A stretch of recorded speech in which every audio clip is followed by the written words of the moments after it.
নামজারি পদ্ধতি সম্পূর্ণভাবে পরিবর্তন হয়ে গেল এবং নামজারি পরিবর্তনের বিষয়টি সরকারের পক্ষ থেকে পরিপত্র প্রকাশ করার মাধ্যমে নির্দিষ্ট করে দেওয়া হয়েছে। এখন থেকে এই নতুন নিয়মের মাধ্যমেই কেবল কোনো একজন ব্যক্তি তার জমি নামজারি করে নিতে সক্ষম হবে।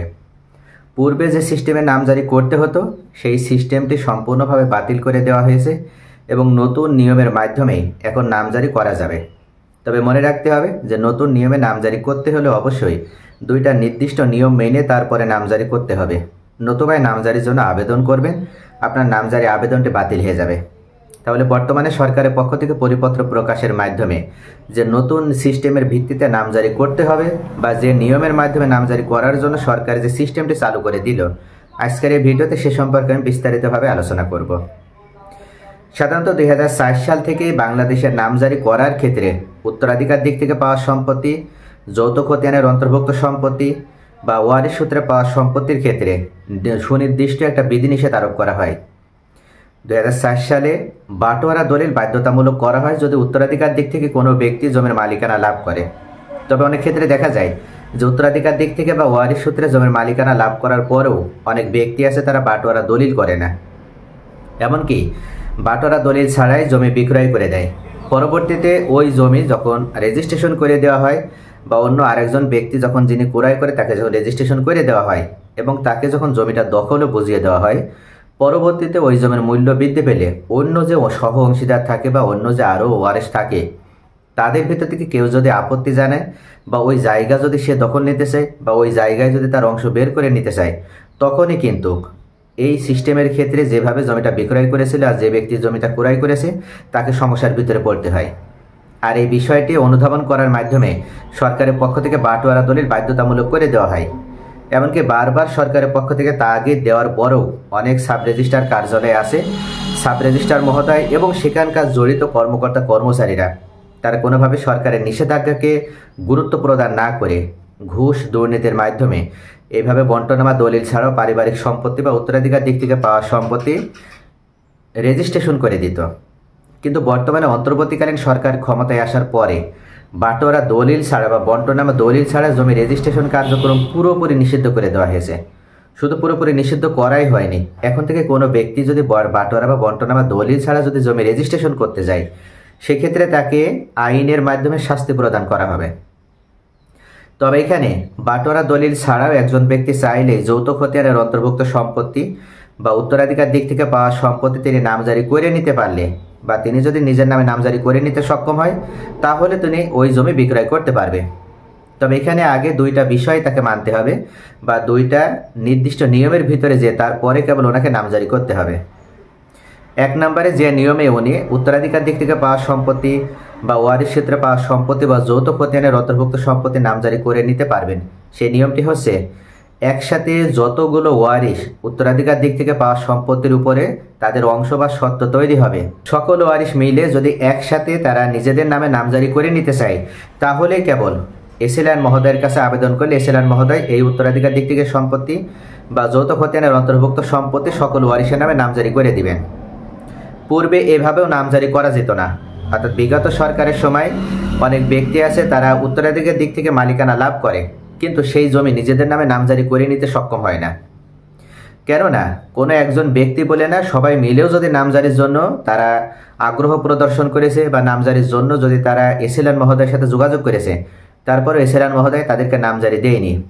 কারণ ছিল একটাই যে ওনাদের ভিতরে বাটোয়ারা দলিল হতে হবে, তবে সেই বাটোয়ারা দলিলের আলোকেই কেবল ওনাদের নামজারি দেওয়া হবে। কিন্তু বাটোয়ারা দলিল তো ওনারা করেনি, আর বাটোয়ারা দলিল না করার কারণেই পূর্বে ওনাদের নামজারি দেওয়ার কোনো নিয়ম চালু ছিল না। তবে বর্তমান অন্তর্বর্তীকালীন সরকারের পক্ষ থেকে এই নিয়মটি চালু করা হয়েছে এবং পরিপত্র প্রকাশ করার মাধ্যমে এই নিয়মটি সকলকে জানিয়ে দেওয়া হয়েছে এবং প্রত্যেকটা এসএলআর অফিসেই জানিয়ে দেওয়া হয়েছে। এখন থেকে এসএলআর মহোদয় এই নিয়মের মাধ্যমে যদি কোনো ওয়ারিশ তারা সকলেই মিলে উত্তরাধিকার দিক থেকে পাওয়া সম্পত্তি বা যৌথ খতিয়ানের অন্তর্ভুক্ত সম্পত্তি নিজেদের নামে নামজারি করে নিতে চায় তাহলে খুব সহজেই তারা নামজারি করে নিতে পারবে। তবে অবশ্যই মনে রাখবেন, এখানে আপনি যখন নামজারি করবেন, আপনারা সকল ওয়ারিশরা যখন নামজারির জন্য আবেদন করবেন তখন আপনারা কিন্তু একক নামে নামজারি পাবেন না। আপনারা যে নামজারি খতিয়ান পাবেন সেই নামজারি খতিয়ান আপনারা আবার যৌথ খতিয়ানের অন্তর্ভুক্ত হয়ে পাবেন।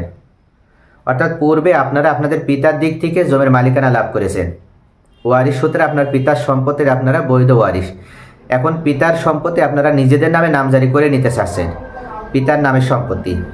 এক্ষেত্রে এসিলান মহোদয় পিতার নামের সম্পত্তি বা আপনার মায়ের নামের সম্পত্তি, এক কথায় আপনারা যার কাছ থেকে ওয়ারিশ সূত্রে মালিকানা পেয়েছেন সেই ব্যক্তির নাম খারিজ করে দিয়ে আপনাদের নামে নতুন করে নাম অন্তর্ভুক্ত করে দেবে।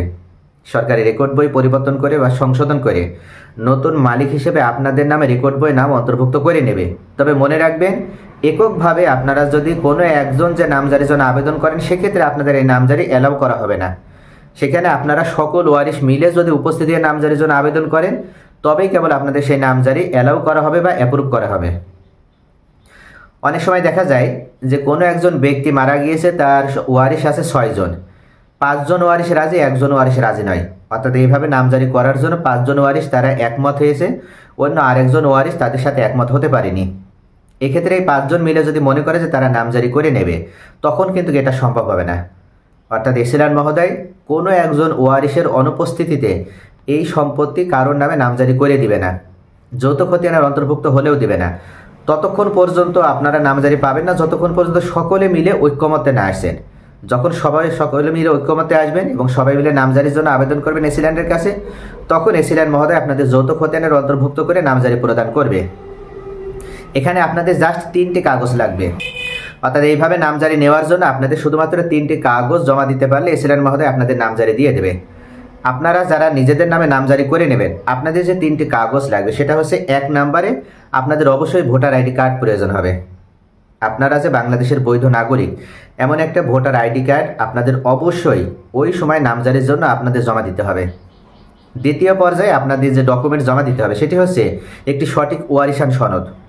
অর্থাৎ আপনারা যে ব্যক্তির কাছ থেকে ওয়ারিশ সূত্রে জমির মালিকানা নিজেদের নামে নামজারির মাধ্যমে নিজেদের নামে করে নিতে চাচ্ছেন, সেই ব্যক্তির যে আপনারা বৈধ ওয়ারিশ, এই বৈধ ওয়ারিশান একটা সনদ আপনাদের প্রয়োজন হবে।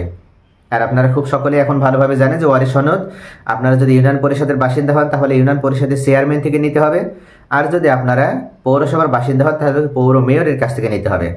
তবে মনে রাখবেন, আপনাদের ভোটার আইডি কার্ডের নামের সাথে বা স্পেলিংয়ের সাথে অবশ্যই আপনাদের যে ওয়ারিশান সনদ তৈরি করবেন সেই ওয়ারিশান সনদের বানানগুলো যেন সঠিকভাবে থাকে, এটা বিশেষভাবে লক্ষ্য করবেন।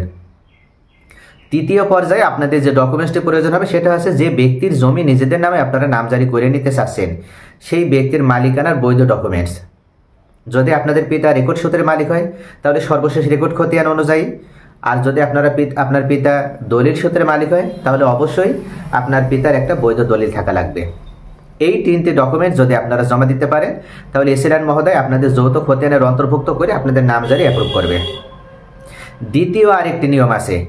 দ্বিতীয় যে নিয়মটি, এই নিয়মের মাধ্যমে যদি আপনারা মনে করেন যে আপনাদের কোনো একজন ওয়ারিশ সে একা আছে নামজারি করে নিতে, কিন্তু অন্য যে ওয়ারিশরা আছে, ধরে নিলাম যে 6 জন ওয়ারিশ, তাদের ভিতরে 5 জনই একমত নয় যে তারা এই মুহূর্তে নামজারি করবে, কিন্তু কোনো একজন ওয়ারিশ আছে সে তার নিজের অংশটা আলাদাভাবে নামজারি করে নিতে চায়।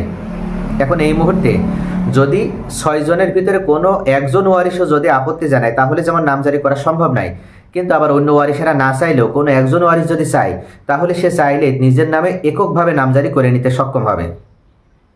তবে এখানে বাটোয়ারা দলিলটাকে সেই বাধ্যতামূলকই রাখা হয়েছে। অর্থাৎ আপনাদের যদি বন্টননামা দলিল থাকে তাহলে বন্টননামা দলিলের আলোকে কোনো একজন ওয়ারিশ চাইলেই তিনি নামজারি করে নিতে সক্ষম হবেন।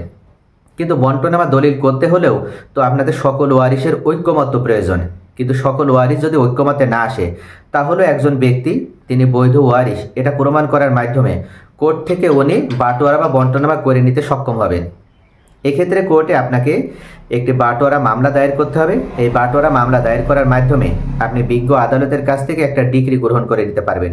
সেই ডিক্রিটাই আপনার বন্টননামা দলিল হিসেবে কাজ করবে, আর এই ডিক্রির আলোকে আপনি এসিল্যান্ড মহোদয়ের কাছ থেকে নামজারি করে নিতে সক্ষম হবেন। তবে মনে রাখবেন, এই নামজারিটা করার ক্ষেত্রে আপনাকে যেমন বন্টননামা দলিল বাধ্যতামূলক করা হয়েছে, তাই আপনার সকল ওয়ারিশ যদি বন্টননামা করতে না চায় তাহলেও আপনি কোর্ট থেকে বাটোয়ারা করে নেওয়ার মাধ্যমে নিজের মতন করে বা আপনার নিজের অংশটা আলাদা করে নিয়ে আপনি খুব সহজে নামজারি করে নিতে পারবেন। আবার কোর্ট থেকে আপনাকে যেখানে দখল বুঝিয়ে দেওয়া হবে, আপনাকে যখন ডিগ্রি প্রদান করা হবে ঠিক তখনই, বা কোর্ট থেকে যখন আপনাকে বাটোয়ারা করে দেওয়া হবে, আপনাকে স্পষ্টভাবে আপনার পিতার দিক থেকে পাওয়া সম্পত্তি বা মায়ের দিক থেকে পাওয়া সম্পত্তি কোন দাগে কোন জায়গায় আপনাকে দখল সেটা আপনাকে স্পষ্টভাবে বন্টন করেই দেওয়া হবে। এবং কোর্ট থেকে যখন এই বন্টন করে দেওয়া হবে তখন অন্য কোনো ওয়ারিশ যদি আপত্তি করে, অন্য কোনো ওয়ারিশ যদি এই বন্টন মানতে না চায়, তাহলেও কিছু করার নেই, অর্থাৎ কোর্ট থেকে যেটা করে দেওয়া হবে সেটাই তখন ফাইনাল বলে বিবেচিত হবে।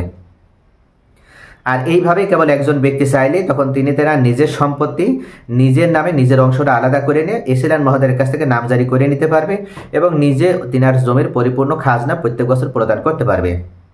আর এটা যখন হয়ে যাবে তখন চাইলে ওই ব্যক্তি তার সম্পত্তি তিনি কারোর নামে যেমন বিক্রয় করে দিতে পারবে বা কাউকে হেবা করে দিতে পারবে, যে কোনো প্রয়োজনে উনি তখন ব্যবহার করতে পারবে।